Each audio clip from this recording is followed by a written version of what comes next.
O conflito, ele também serve para construir relacionamento, para ver como é que vocês estão lidando um com o outro, né? Isso é muito importante. Eh, Seja qual for a situação, não há dúvidas que existem coisas que você precisa decidir perdoar. É sobre isso que a gente vai conversar também. As atitudes, palavras, expectativas da sua família podem tê-lo magoado no passado e você precisa perdoá-la para que você se torne uma pessoa saudável. Os padrões geracionais, né? Pense em alguma característica da sua família e depois repare alguma pode estar sendo geracional, ou seja, que a sua linhagem familiar, aquilo que vem lá de trás, vem vindo há muito tempo, como por exemplo drogas. Toda geração da família tem alguém que é adicto, né? Toda geração da família tem alguém que se separa. Toda geração da família tem abortos espontâneos, né? Isso é bom frisar, porque os abortos espontâneos foram abortos que foram feitos lá atrás, tá? Para que o feto, obviamente, não viesse à luz, tá? E não foi pedido perdão diante de Deus. Isso é muito importante. Às vezes vem abortos, cada geração tem abortos espontâneos, e é bom frisar que isso é por causa que alguém, lá atrás, fez um aborto e não se redimiu diante de Deus, né? Algumas dessas, como o aborto, podem ser anuladas ao alterar os nossos comportamentos, mas tem uma influência tão forte que somente Deus pode trazer a verdadeira mudança. Ou seja, é que nem são os postes ídolos que Asa mandou destruir, tá? Que vinha, as gerações, as pessoas esqueceram Deus e vinham adorando os postes ídolos, né? Asa mandou derrubar todos. Tá? E como a gente pode se livrar, né, desses padrões danosos? Veja bem, esses padrões negativos podem ser identificados como maldições geracionais. A Bíblia as menciona de várias vezes. E eu gostaria de frisar também aqui que maldição não se quebra. Isso que você ouve na internet, vamos quebrar essa maldição, isso não existe. Maldição não se quebra. Eu tenho um vídeo sobre isso. Maldição se arrepende. Se arrependa diante de Deus. É uma maldição, ela se arrepende. Não existe quebra de maldição. Existe arrependimento da maldição. Tá? E, inclusive, maldição, eu quero também dizer aqui que ela é muito mal interpretada. A maldição, a palavra maldição, há muito tempo, ela recebeu uma carga muito negativa. Na verdade, a maldição é só uma correção de rota. Se você está sendo abençoado e, de repente, isso parou, tá? Isso vamos dizer que isso é uma maldição. Isso é uma maldição, na verdade, é uma correção de rota. É uma correção para que você volte aos caminhos de Deus. É uma correção para que você, novamente, entre na bênção. Entre debaixo da nuvem. É uma correção para que você veja a coluna de fogo na sua frente. Tá? Para que você entre debaixo dessa nuvem e volte ao caminho de Deus. Maldição nada mais é do que uma correção de rota.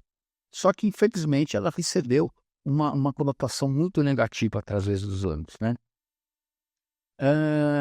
Mas uma coisa, isso é bom frisar, que você pode ter notado é que todas as referências às maldições encontram-se no Velho Testamento. Então, isso significa que elas existem hoje? Não, óbvio que não, porque quando Cristo morreu na cruz para nos livrar da antiga vida, da antiga aliança, ele anulou os poderes dessas maldições, tá?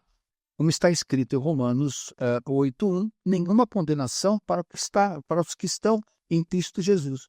O que as pessoas não entendem, principalmente as que falam mal do ministério de libertação, é que depende de nós nos apropriarmos pela fé das anulações da maldição. Ou seja, o meu antepassado ele fez isso diante de Deus, Pai, então eu lhe peço perdão por isso. Houve aborto na minha família, houve um cessar de vida que não devia existir.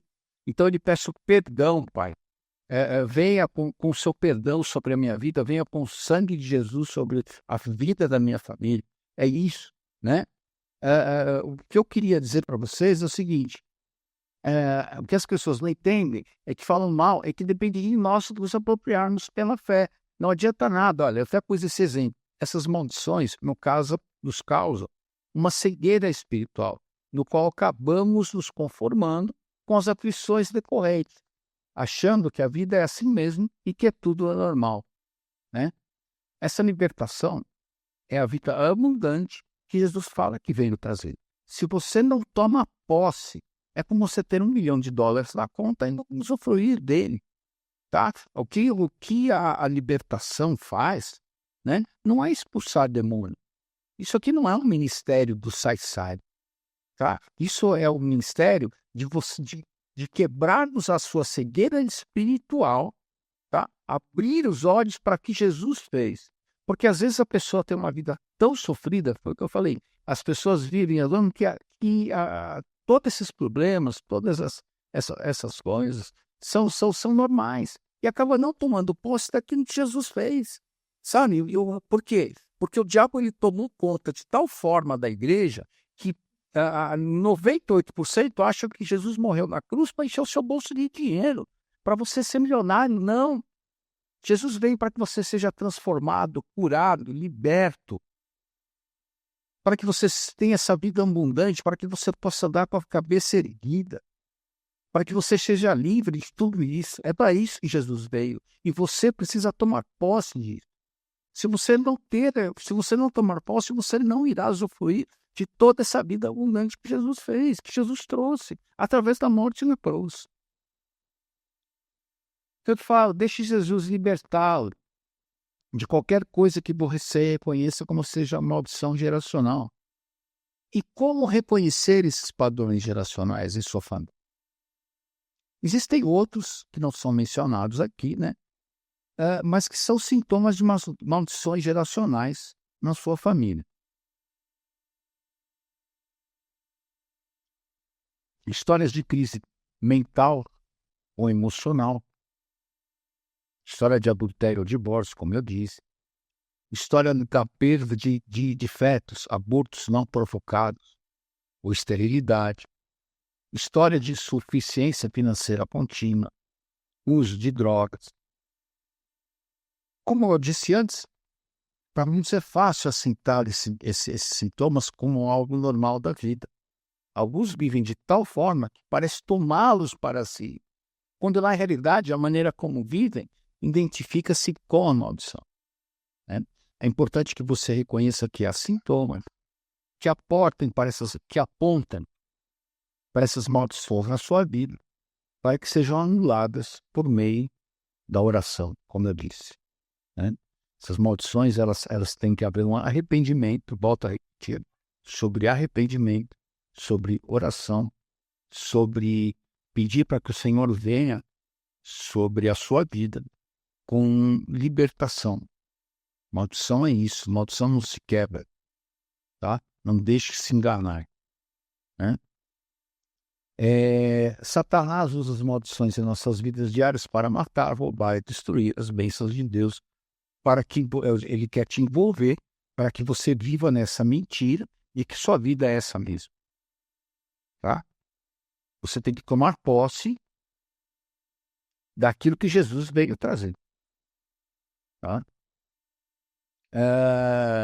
Lembre-se de que você foi salvo para ser um filho abençoado e principalmente abençoador. E quando eu falo abençoado, não é só questão financeira.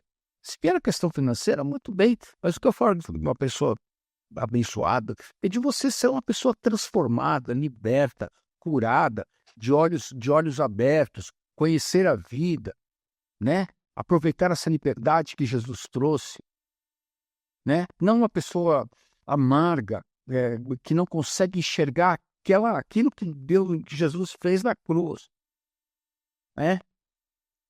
Herança espiritual. Usar herança espiritual, né? Também não podemos ignorar o fato de que recebemos uma bagagem espiritual dos nossos pais. Quero, inclusive, afirmar, né, aqui que diz em Êxodo 20, versículo 5, e Ezequiel 18, 20, onde os filhos não herdarão a iniquidade dos pais. Mas preste atenção nisso que eu vou dizer. Isso é a partir do momento que os filhos procedem com retidão e justiça diante de Deus. Então, preste muita atenção, tá? Por quê? Porque se os filhos veem os pais resolverem os problemas no álcool, provavelmente seguirão este caminho. Pois além do espiritual acarretado por esta situação, né, pesquisas demonstram que os filhos de pais alcoólatras apontam uma tendência genética e a dependência alcoólica. Pais que não seguem o Senhor ou prestam culto a entidades e seguem religiões onde o centro é o homem, os filhos também têm uma forte tendência a seguir este caminho. Ou seja, preste muita atenção nisso, né? Se você recebeu essa carga do seu pai, da sua mãe, e agir com retidão e justiça, você não levará essas maldições, né? Essas heranças espirituais, né? Então, vá a uma igreja, busque o Senhor, verdadeiro Deus, busque a Ele. Cuidado com adicção de álcool, não busque refúgios em coisas que não são Deus, que não são do Senhor Jesus, que não é a luz do Espírito Santo. Não busque refúgio nisso, busque refúgio no Senhor. Tá? E assim você não herdará aquilo que seus pais têm feito. Por fim, quero dizer que a concretização e a vontade de ter a solução de tudo que falamos até agora, né? A vontade é individual. A salvação é individual, você ser transformado, liberto, curado, a decisão é sua. Eu só posso te falar sobre isso. Tá? Cada um precisa ter a sua própria experiência. Nisso, precisamos seguir o conselho do profeta Isaías, no capítulo 6, versículo 3, que diz: conheçamos e prossigamos em conhecer o Senhor, para que abandonemos a roupagem da velha natureza e nos revistamos de Jesus, devemos nos apropriar da nova herança conquistada por Ele no Calvário.